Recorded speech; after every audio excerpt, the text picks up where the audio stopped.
Early April of 1912 saw Hayes in Europe to secure more funding from investors to complete his vision, as well as bring back the furniture order for the Chateau Laurier. I mean, this guy was stopping at nothing to beat the Canadian Pacific, including picking up his own furniture order from across the pond.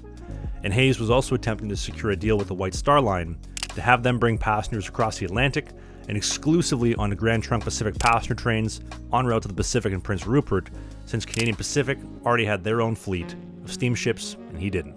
Hayes' return to Canada was last minute, but he would board first class aboard White Star Line's finest vessel to date, the RMS Titanic.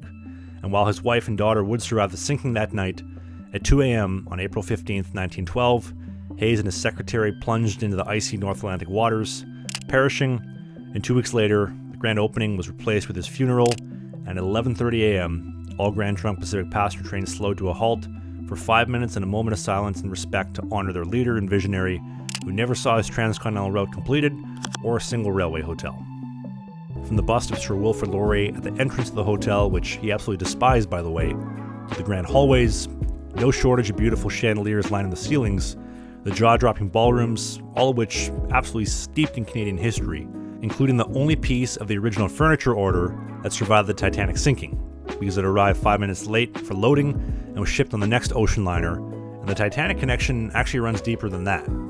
The Chateau Laurier was the brainchild of Charles Melville Hayes, a man who, much like myself, was absolutely fascinated with the Titanic. And remember that deal that I mentioned earlier that he was trying to lock in with the White Star Line? Well, he saw the Titanic and her sister ship, the Olympic, early, and when he saw them, he immediately put that inspiration to use inside the walls of the Chateau Laurier. And although some say his spirit still lingers here, perhaps waiting for the lost furniture delivery, it's worth noting I've stayed at quite a few of Canada's railway hotels to date, from the Jasper Park Lodge that really seem to hide their railway history at every opportunity, to the Best Borough in Saskatoon that put it on full display. And as a self-proclaimed train and history nerd myself, I appreciate how much pride the Chateau Laurier has in its railway history, putting on full display here as well.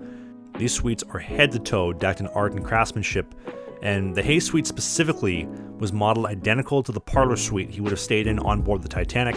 I mean, this man's obsession with the world's greatest ocean liner ran seriously deep. You can't talk about the railway hotels of Canada without talking about whether or not they're haunted. And let's be honest, they're all haunted to some degree, but some of the stories are a little bit too fiction for me personally, from the red dress lady that haunts the Hotel Vancouver, to the Best Borough that's haunted by a waiter that threw a man down 5 flights of stairs. They just all seem a little bit unrealistic to me personally, but when I heard that it was the ghost of Charles Melville Hayes that occupies the Chateau Laurier, it made total sense. His Titanic obsession is etched in the hotel's design, and like I mentioned earlier, it's rumored that he's still here waiting for that ill-fated furniture delivery. Let me know in the comment section if you think that the hotel is haunted or not. I'm curious to read them down below.